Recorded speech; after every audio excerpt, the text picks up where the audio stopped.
السلام عليكم ورحمة الله وبركاته. ازيكم عاملين ايه؟ يا رب تكونوا كلكم بخير وصحة وسعادة.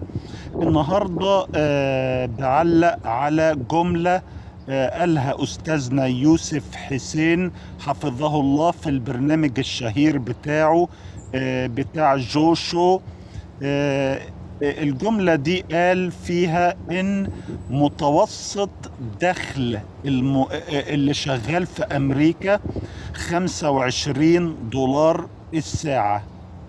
وأنا بقول يا أخوانا الجملة دي مش غلط، أنا مش طالع عشان أغلطه في الجملة دي.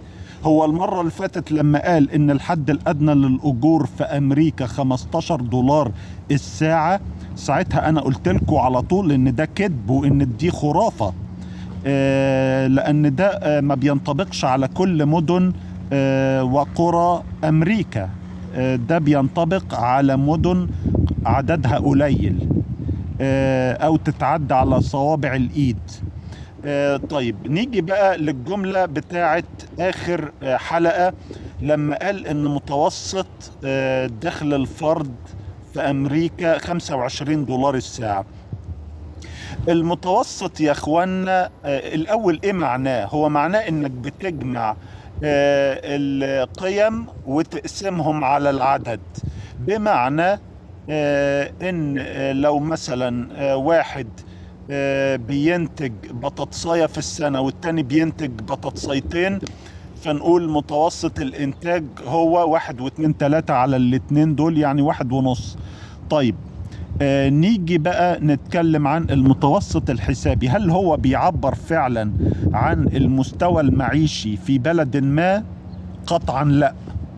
المتوسط الحسابي يا اخوانا ده رقم مضلل بامتياز. خليني مثلا اقول ان في مدينة فيها 1000 شخص مثلا، يعني ال1000 شخص دول 999 منهم دخل الواحد منهم دولار في السنة. معايا حضراتكم؟ دولار في السنة مثلا، يعني لا تؤاخذوني في هذا المثال. والشخص رقم 1000 في المدينة دي دخله 1,000,000 دولار السنة. فإحنا لو عملنا متوسط هنلاقي إن متوسط دخل الفرد في المدينة دي في السنة 1000 دولار. يعني الشخص من دول بيعيش، الرقم بيقول ان الشخص بيعيش قد مستواه الفعلي 1000 مرة. ده لكل الناس باستثناء الشخص ده اللي بيعمل المليون. فتخيل حضرتك قد ايه المتوسط الحسابي ده رقم مضلل، وما ينفعش انك تعتمد عليه عشان تعرف مستوى المعيشة في بلد ما. زي ما بقول لك، يعني ال1000 شخص 999 منهم بيعملوا دولار السنة، وواحد بس اللي بيعمل 1,000,000 دولار. فانت جيت تعمل متوسط، هتدي انطباع ان كل شخص في المدينة دي المتوسط 1000 دولار السنة. فالرقم ضللك لانه حسسك ان الشخص ده عايش احسن من مستواه الفعلي 1000 مرة. فاغلب الناس يا اخوانا ما بتعملش المتوسط دهوت. بدليل كمان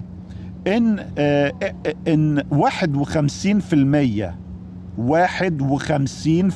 سمعتوها صح، من اللي شغالين في امريكا بيعملوا اقل من 20 دولار الساعة.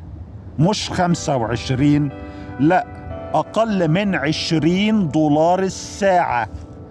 51%. فده يديك انطباع ان اغلبية فعلا كبيرة ما بتعملش ال25 دولار الساعة. معايا حضراتكم؟ دي النقطة رقم 1. طيب النقطة رقم 2 اللي انا عايز اوضحها هنا هي ايه؟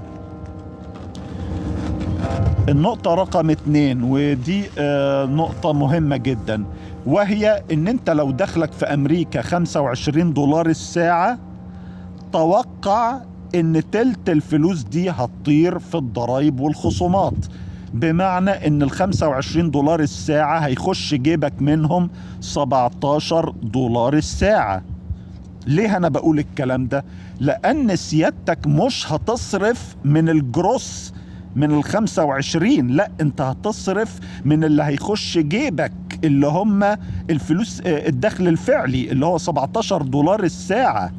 ففعلا تقدر تقول كده ان اغلبية الامريكان ما بيعملوش، اللي بيشتغلوا ما بيعملوش $17 الساعة.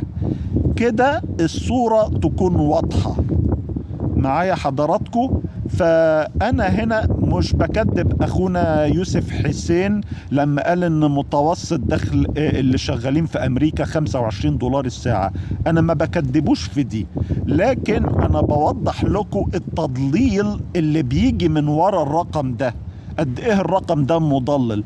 ليه مضلل؟ مرة كمان لأن أغلب الناس ما بتعملش المتوسط. ثانيا ان الضرائب والخصومات بتطير تلت القيمة دي. طيب، هل لو بنتكلم عن ناس بتعمل $25 الساعة، هل ده يعني المرتب ده يعني فرصة انك تعمله اكتر هتكون فين؟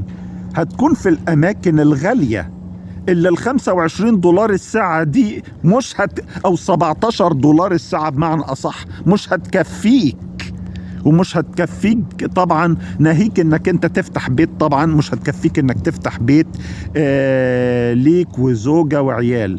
عشان كده في امريكا هتلاقي الزوجة بتشتغل وبتحط فلوس في البيت. فثقافة النعيم المفرط ان الراجل هو اللي هيفتح بيت لوحده دي مش موجودة هنا في وسط البلاء والغلاء.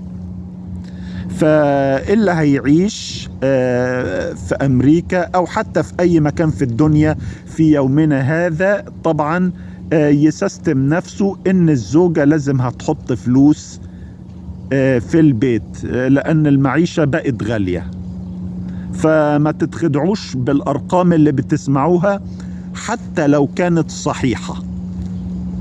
أرجو الصورة تكون وضحت للناس، وأشكركم على المشاهدة، والسلام عليكم ورحمة الله وبركاته.